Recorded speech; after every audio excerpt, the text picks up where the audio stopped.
In front of me is XIAOMI Redmi Note 13 Pro Plus, and today I would like to show you how you can clean storage.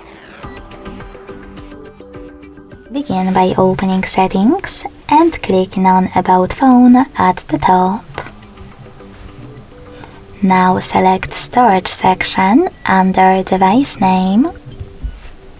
Scroll all the way down and click on Free Up. Then wait a couple of seconds or minutes and hit Clean Up at the bottom. So when I do that, as you can see, storage of my XIAOMI was successfully cleaned.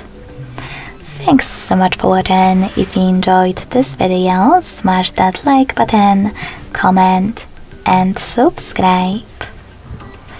Bye!